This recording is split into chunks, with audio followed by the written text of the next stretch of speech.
You never realize how much noise a house makes until you're trying to convince yourself you're alone in it. It started like any ordinary Friday night. I had just finished dinner, takeout from the Chinese place down the street, and was curled up on the couch under a thick throw blanket. The forecast had warned about heavy rain, but I wasn't worried. If anything, I welcomed it. I loved the sound of rain, how it blanketed the world outside, made the house feel cozier. Safer. Or so I thought. My roommate, Kelsey, had left earlier that day to visit her parents for the weekend. It wasn't the first time I'd had the apartment to myself, and normally I looked forward to the solitude.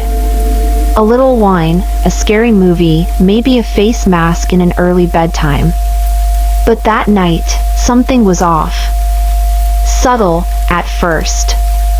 Like a wrong note in a familiar song. The rain started soft, a gentle tapping against the glass of our living room windows. I dimmed the lights, turned on a small lamp, and queued up an old horror film, nothing too serious, just background noise to accompany the storm. But 15 minutes into the movie, I muted the TV.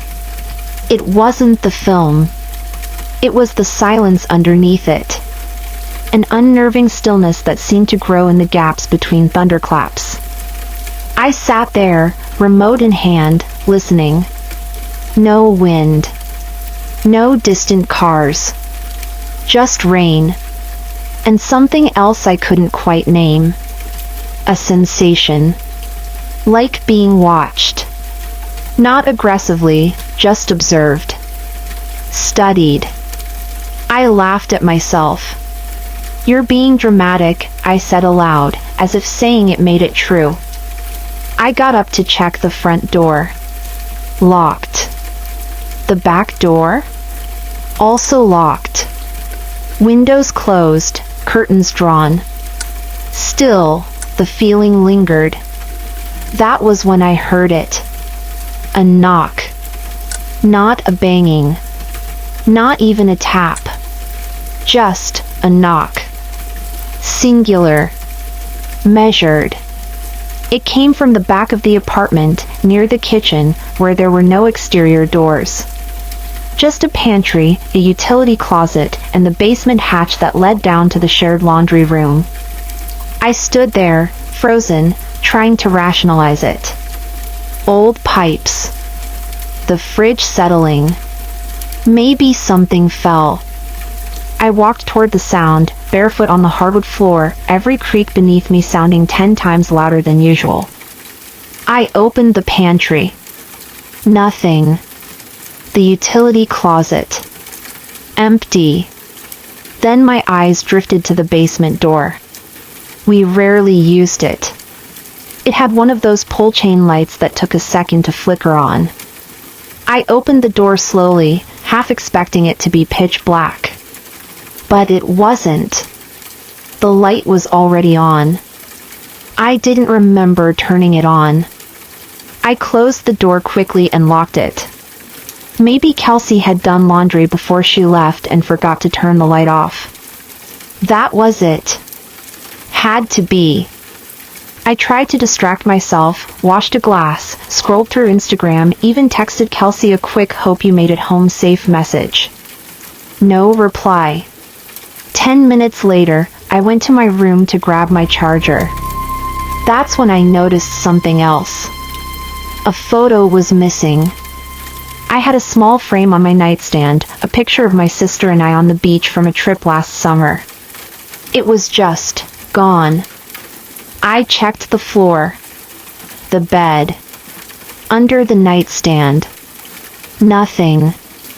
I even convinced myself maybe I moved it earlier and forgot. I didn't want to admit how scared I was starting to feel.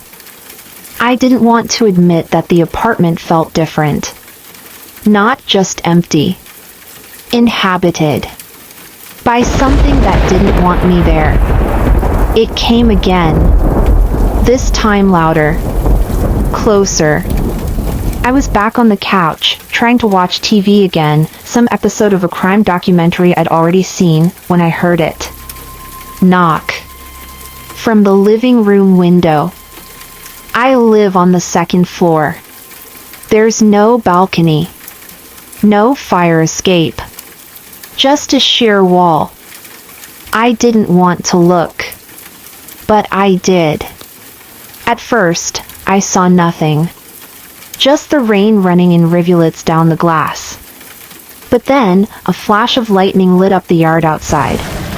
And in that single, blinding moment, I saw it. A figure. Pressed against the glass from the outside. Face pale.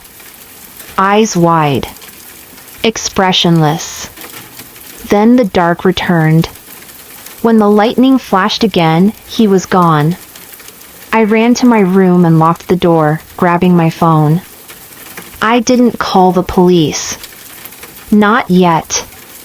I called Kelsey. No answer. Then I texted her again. Nothing. I hovered over 911, thumb trembling. That's when my phone buzzed. A call. But not from a contact. No caller ID. I let it ring twice, then answered. Hello? I whispered. No response. Only breathing. Heavy, raspy, deliberate. Then, a voice. Low and guttural. Don't lock the door. Click. I dropped the phone. I backed away, breathing hard. Tried to think. Tried to remember, was the door locked? Was the window open? Then I saw something in the mirror across the room. Something wrong. It was my reflection. But it wasn't mimicking me. I was standing. My reflection was smiling. Frozen. Then it lifted its hand. Pressed it against the glass. As if trying to reach through. And written on the foggy surface of the mirror, backwards but unmistakable, were the words. Let me in. 11:20 p.m., the door opens. I ran from the room and headed straight for the front door. Still locked. I turned toward the hallway and saw the basement door wide open. Light still on. And footsteps. Slowly coming up the stairs. I didn't wait. I grabbed my keys, unlocked the front door, and ran into the rain. I got in my car and started it without hesitation. Pulled out into the slick street. I didn't stop driving for 10 minutes. When I finally pulled into a gas station lot, I caught my breath. Turned off the engine. Sat in silence. Then I looked at my passenger seat.